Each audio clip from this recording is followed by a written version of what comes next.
Je m'appelle Michel Rabaliati, je suis illustrateur, auteur aussi de la série Paul. Alors pourquoi j'ai accepté le projet? Bien, premièrement parce que j'aime ça dessiner, puis ça me donnait l'occasion de dessiner beaucoup. Et puis la cause me tient à cœur aussi. J'ai été moi-même proche aidant pour mon père, pour ma mère. Et puis ça me résonnait donc ce projet, ça me sonnait une cloche. C'était exactement dans mes cordes. C'est un projet aussi très humain, qui est un peu en ligne avec la série Paul qui parle aussi de relations humaines.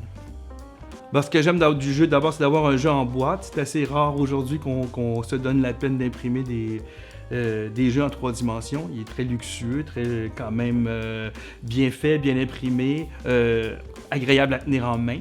Et puis, moi, j'aime bien les jeux de table, j'avoue, j'ai un faible pour jouer avec des vraies personnes. J'espère que les gens pourront jouer autour d'une table avec les gens de leur bulle.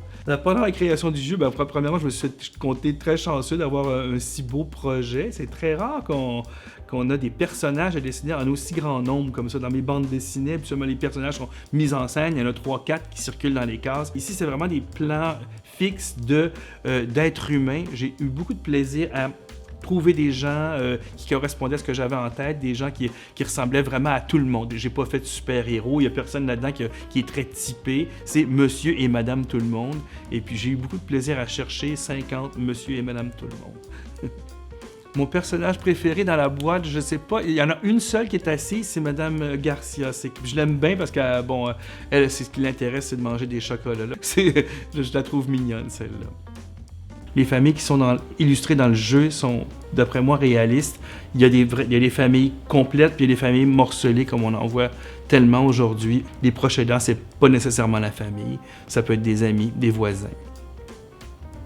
L'expérience m'a rappelé quand je m'occupais de ma maman, elle a commencé à être malade un jour et puis je me suis occupé d'elle. C'est ça la prochaine aidance aussi. C'est aussi des petites choses comme aller faire des commissions. C'est drôle. À chaque fois que je vais à l'épicerie près de chez elle, aujourd'hui, ça me rappelle elle. Je circule dans les allées. Je me dis, ah oui, ça, elle aimait ça, ça, elle aimait ça. J'allais faire des petites épiceries pour elle à toutes les semaines. Et puis évidemment, après ça, j'ai les rendez-vous d'hôpitaux, tout ça, les allées et venues, les résultats de tests, tout ça, c'est ça.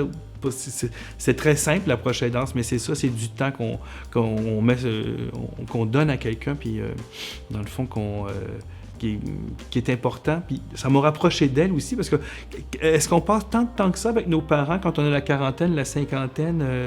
Moi, j'avais pas tant que ça l'occasion de voir ma mère. C'est un peu bizarre comme concept, mais quand elle est tombée malade, ça m'a rapproché d'elle parce que je passais plus de temps avec elle. Puis c'est peut-être la partie de ma vie où je l'ai mieux connue vers la fin, comme ça, parce que j'étais souvent chez elle à faire un peu de bouffe, à l'amener à gauche puis à droite, puis on avait le temps de parler. J'espère que les gens, en jouant au jeu, vont peut-être se reconnaître ou reconnaître des amis de la famille autour d'eux. C'est ça le but du jeu, c'est de se rendre compte que, ah tiens, moi, je suis peut-être proche aidant moi aussi. Alors, amusez-vous et puis merci à l'appui.